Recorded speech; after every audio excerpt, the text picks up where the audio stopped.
Hello friends, இன்னைக்கு நம்ம cook with குட்டியிலைங்க மசால் வடை எப்படி நம்ம கடைகளில் கிடைக்கிற மாதிரியே சூப்பர் டேஸ்ட்டாக நம்ம வீட்டில் செய்கிறதுன்னு பார்க்கலாங்க. இது வந்து நம்ம டீ கடையிலலாம் சாப்பிட்றோம் இல்லைங்களா, அந்த மசால் வடை தனி டேஸ்ட்டில் இருக்கும். அது வந்து எப்படி நம்ம வீட்லேயே சூப்பராக செய்கிறதுன்னு பார்க்கலாங்க. நான் வந்து ஒரு 2 டம்ளர் அளவுக்கு கடலப்பருப்பு எடுத்து ஊற வச்சுருக்கேங்க. அது ஒரு 3 மணி நேரம் ஊற வச்சுங்க.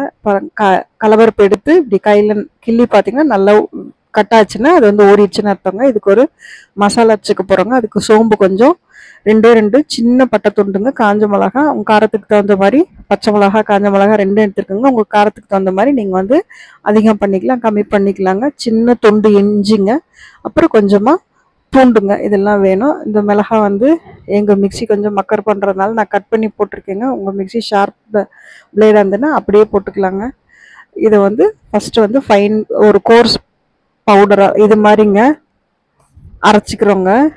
அப்புறம் வந்து இது கூட வந்து நம்ம கடலப்பருப்பு கொஞ்சம் போட்டுங்க, ஊற வச்சுருக்கோம் இல்லைங்களா, அந்த கடலப்பருப்பு அது கூட கொஞ்சம் போட்டு ஃபஸ்ட்டு கிரைண்ட் பண்ணிக்கலாங்க. இப்போ வந்து மீதி இருக்க கடலப்பருப்புங்க கொஞ்சம் கொஞ்சமாக நான் அரைச்சிக்கிறேங்க. சின்ன ஜார் எடுத்தனால அப்படி ஒவ்வொரு ஸ்லாட்டாக அரைச்சிக்கிறேன். உங்களுக்கு வந்து பெரிய மிக்சியில் அரைச்சிட்டிங்கன்னா எல்லாமே வந்து ஒன்றா அரைச்சிக்கலாங்க. ஆனால் வந்து ரொம்ப குறைன்னு அரைச்சிடக்கூடாதுங்க. ஒரு 1-2 வந்து முழு பருப்பாக இருந்தால் தான் நல்லாயிருக்குங்க. இல்லைன்னா தனியாக வந்து இதை நல்லா ஃபைனாக அரைச்சிட்டு முழு கடலப்பருப்பு கூட கொஞ்சம் போட்டுக்கலாங்க.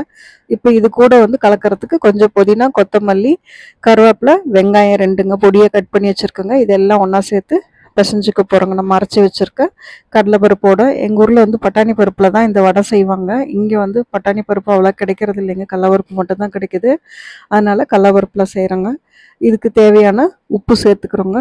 பட்டாணி பருப்பில் வந்து இந்த மசால் வடை செஞ்சு பாருங்கள், அவ்வளோ வித்தியாசமாக டேஸ்ட்டாக இருக்குங்க. இதை விட டேஸ்ட்டாக இருக்குங்க அது.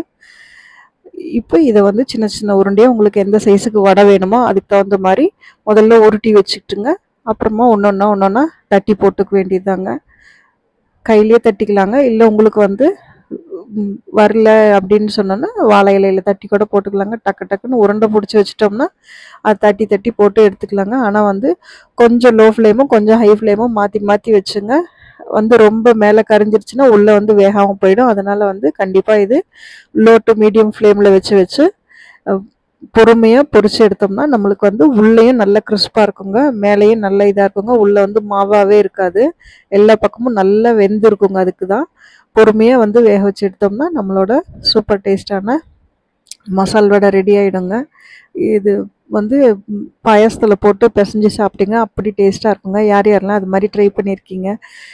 பருப்பு பாயாசம் இருந்ததுன்னா வெல்லம் போட்டு செய்வோம் இல்லைங்களா, அந்த பருப்பு பாயாசத்தில் இந்த வடையை பிச்சு போட்டு சாப்பிட்டா சூப்பராக இருக்குங்க. அதே மாதிரி வந்து நேற்றுக்கு அக்ஷய திருதியைக்கு வந்து நாங்கள் பால் பாயசம் அடப்பிரதமன் செஞ்சுருந்தோங்க. அதுலேயும் இது புட்டு போட்டு சாப்பிட்டப்போ அவ்வளோ நல்லா இருந்ததுங்க.